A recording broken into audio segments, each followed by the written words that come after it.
All right, and now, taking the prize for the worst presentation, the least appetizing look of a plate when it arrives to your table. Welcome back, travel fans. I'm Morgan from the Very Unofficial Travel Guides, and on this week's edition of Sunday Sofa Time, you and I are going to explore the food in the main dining room on the MSC Meraviglia cruise ship.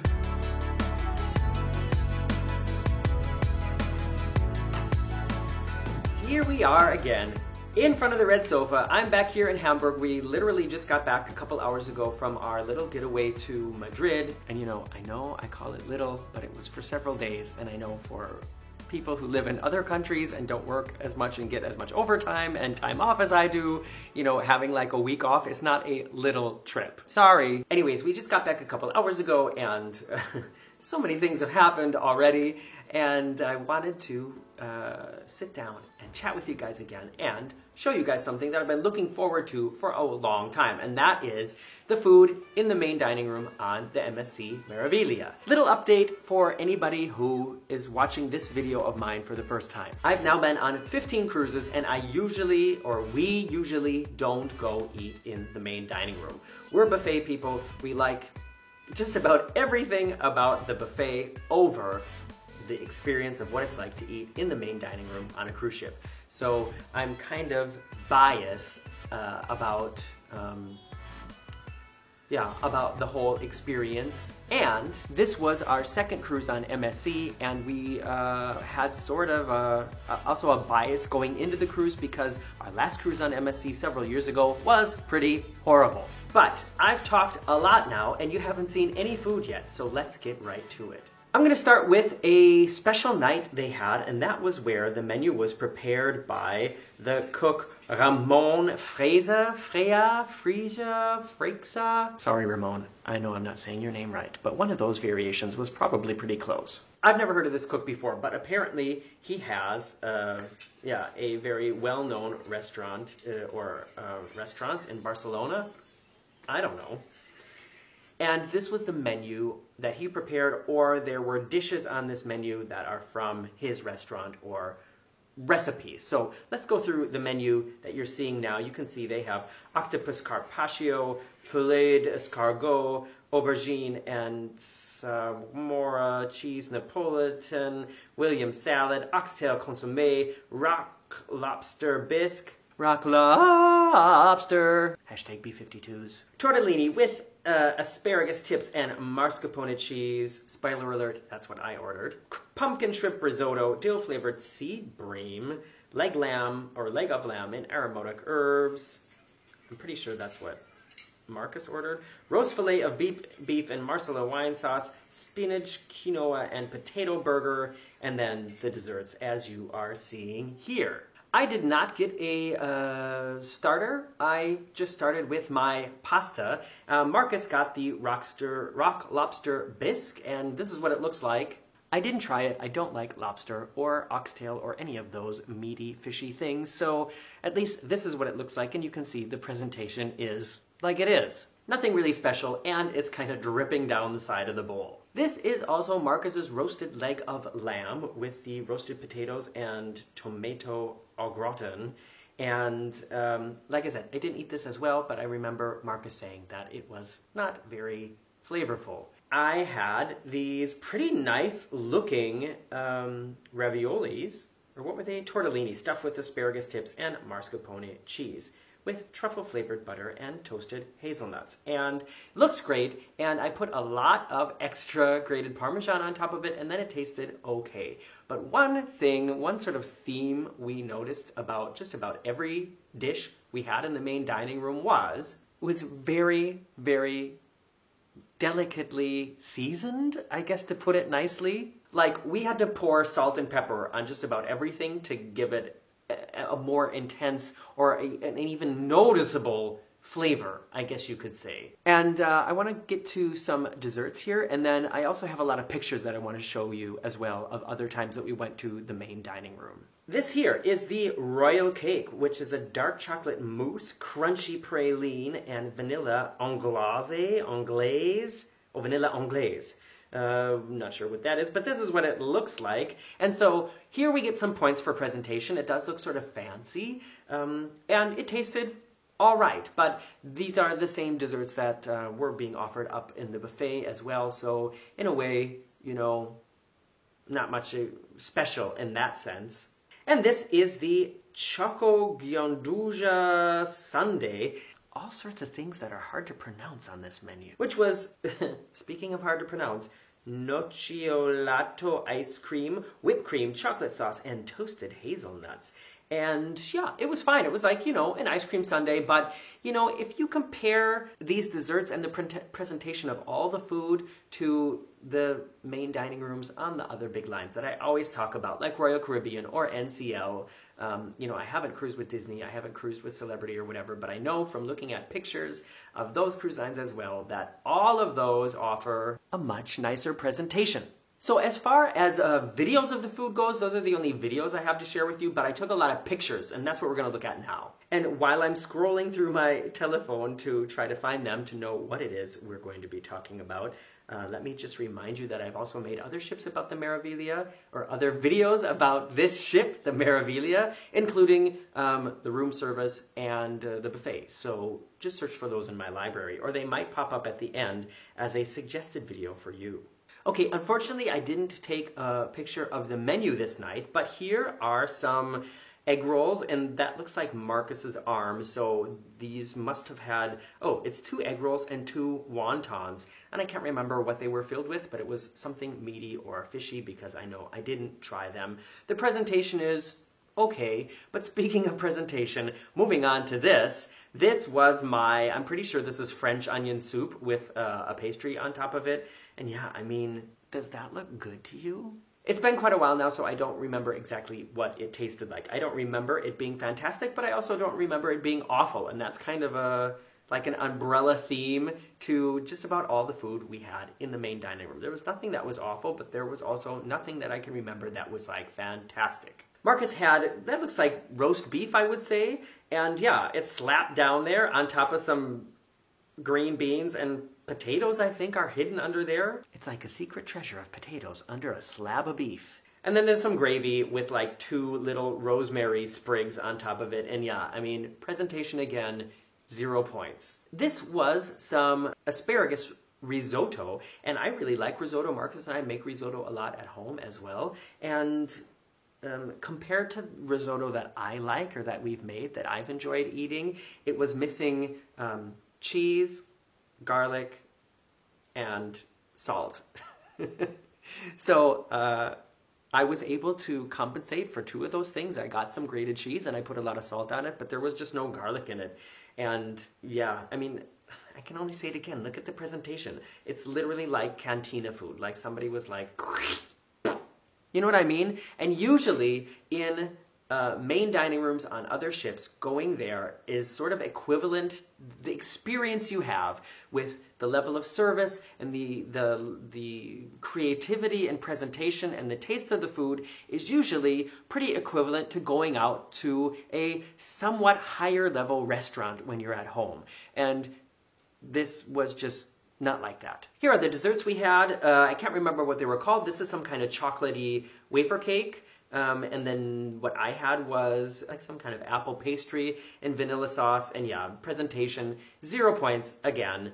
Taste, good enough, but not fantastic. All right, moving on. I've got one final set of pictures I want to share with you, including the menu and the thing that I think was like the worst presentation you could imagine. But before we get to that, it's time for a little commercial.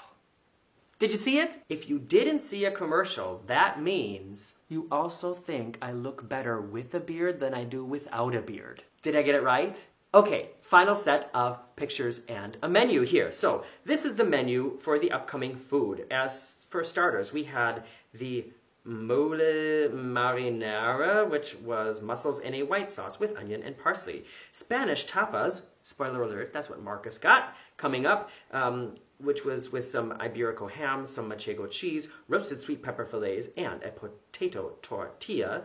Then we have the Spanakopita. Spanakopita? I don't know. Anyways, that's what I got. Spinach and feta cheese pie with tzatziki yogurt dip. Then we have the niçoise salad, tuna, steamed potatoes, green beans, blah, blah, blah, blah. Bula... Oh, gosh. How do you say these things? I can pronounce things in Spanish, English, and German. Any other language, I'm getting it wrong. Anyways, it was a Mediterranean fish soup with vegetables Marseille style, and then also some Andalusian gazpacho. The main courses were Greek moussaka, which was baked aubergine and minced meat casserole with feta cheese.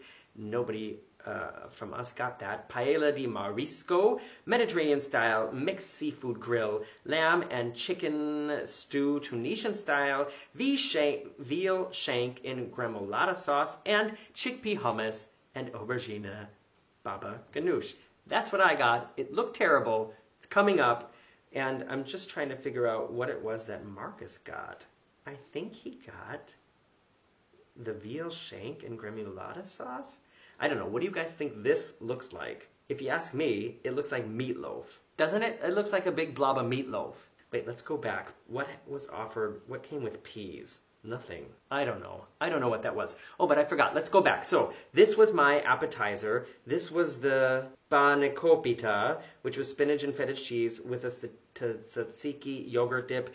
And if you're looking at it and think, oh, that looks kind of dry, you'd be right. I don't think there was any cheese in there. It was mostly just overly cooked phyllo. It was like a cracker. Like pastries like this should be sort of like, you know, almost like melt in your mouth, you know, be slightly crispy, but have like a really buttery taste.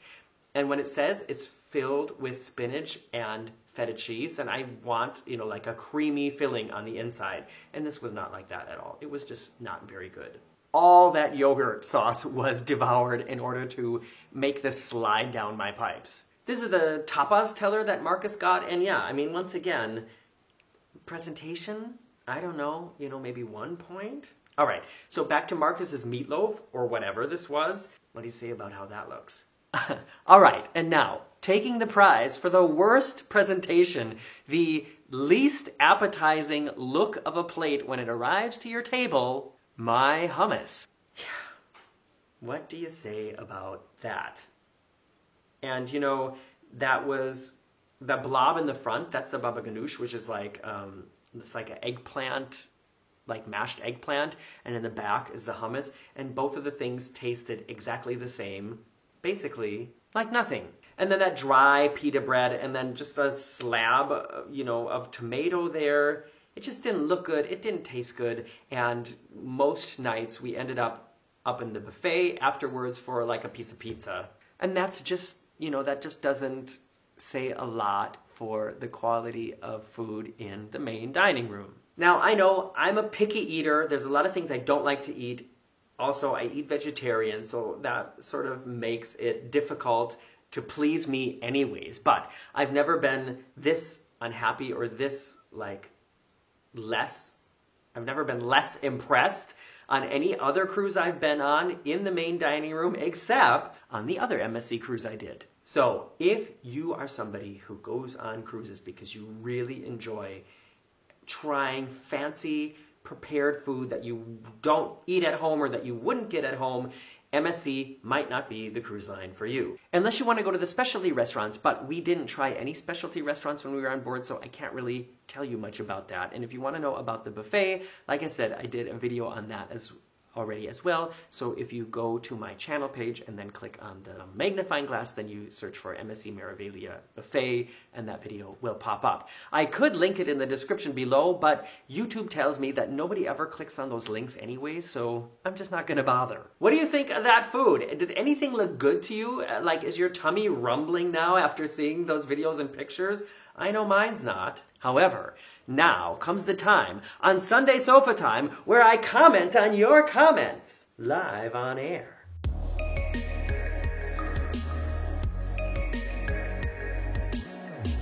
Thanks for hanging out here, everybody. I'm going to comment on the comments in a second. I just want to say I'm happy to be sitting here in front of the red sofa again. I'm happy all of you guys are here that are here. I'm so tired. It was another day where we got up super early and went to the airport and then flew home, and I've just been running around since I got home. But yeah, I was really looking forward to sitting down and doing this. And yeah, like, all my clothes are in the wash right now. Like, literally all my clothes. I'm not wearing pants right now. Look, I do have this shirt on. I would have liked to wash it, but, you know, I've got one thing on right now. And in fact, I want to know now who's watched this far, so I'm going to give you a secret word right now, and that's going to be stamina. Like, you had the stamina to take it through until this moment. And now I'm commenting on your comments. Last week's Sunday Sofa Time was a Sunday Sofa Time on tour where I was walking through the city. I've got a lot of comments about people saying that you liked to see that kind of video, and these comments are from that video. Superstarian Knows How says, my dream is to move to Berlin in 10 years. Why do you like Hamburg better? Well, you know, a more useful discussion for you may be if you tell me why you want to move to Berlin, like what it is you're looking forward to there. That might help you more. And if you want to write me a private message someplace on Facebook or Instagram, then go ahead and do it. But I think the thing that there's a couple things that I appreciate more about Hamburg than I did about Berlin. And that is Hamburg has a city center where Berlin is just like several different neighborhoods. Berlin is super spread out. So like if you're in one neighborhood and you're going to go like meet friends for dinner who live in a completely different neighborhood, it might take you like 45 minutes to an hour to get there, and that would never happen in Hamburg. In Hamburg, if I left my house and walked for an hour, I would already be on the other side of the city. Also, I grew up like around water, like going fishing on the lakes, and we lived right by the Mississippi River, and Hamburg is a lot like that. We have the Elbe River that goes right through the city. We've got the big harbor down there, and just one block in this direction, I've got a great big lake. So those are two things that I guess are important to me, but might not be important to you at all. Brian Dill asks, Morgan, thank you for the brief but enjoyable walk through parts of Hamburg between your job and home. Looking forward to you doing actual videos about Hamburg and just outside Hamburg if you or Marcus have access to a car or via tram/subway/train. Enjoy the trip to Spain. Oh, you guys, I'm having such a hard time talking. Like I said, I'm tired and it's been a long day. So that wasn't a question, it was just a comment. I thought the question was going to be if we have a car. We don't, and it's because it's so easy to get everywhere with tram, subway, or train. And yes, Brian, I will be making those videos. They will be coming up. I don't know exactly at what point I'll start putting those online, but probably pretty soon. And yeah, Brian, thanks for hanging out and watching the videos. Final comment is from Scott Crombie. Scott writes, 2 years ago, our Holland America ship stopped at Hamburg, and then he put in parentheses, Kiel, but we didn't get off because the weather was cold and rainy. I see we missed a beautiful city, except for the graffiti. That surprised me. Well, you know what I think is funny is that the cruise line, Holland America, they stopped in Kiel, but said that was a stop for Hamburg, and Kiel is like, that's like an hour and 20 minutes away on the train, or yeah, probably like an hour and 20 minutes, and at least an hour and 20 minutes in the bus. Like, Kiel for me, like that's not some place I go very often. I'm trying to think if I've ever been to Kiel. Maybe not, actually. So if you've ever done like a Mediterranean cruise, saying that Kiel is Hamburg is like saying that Civitavecchia Chewbacca is Rome. It's like that's the difference in distance and stuff like that. So just kind of got a kick out of that. And Scott, you said that the graffiti surprised you. Yeah, I can understand that, but just remember Hamburg is a big city. I think we've got like 2 million people living here, and just like with any big city, you've got, you know, things like graffiti and trash and stuff like that that become a problem. All right, I hope you guys enjoyed this Sunday Sofa Time right here, and I've got one more surprise coming up for you, and that is a special guest who was sitting right here before I started this video. Somebody you've never really seen before, and that is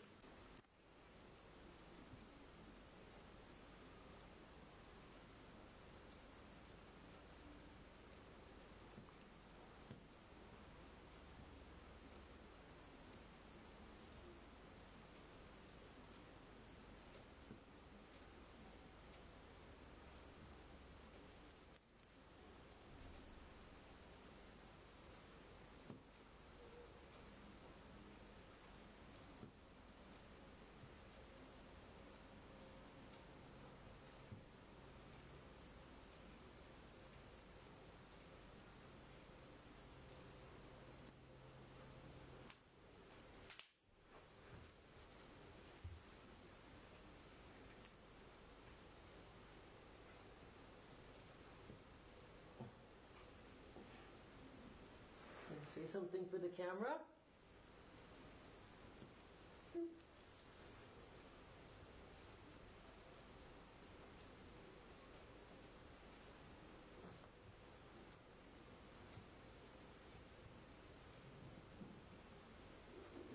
That's chili.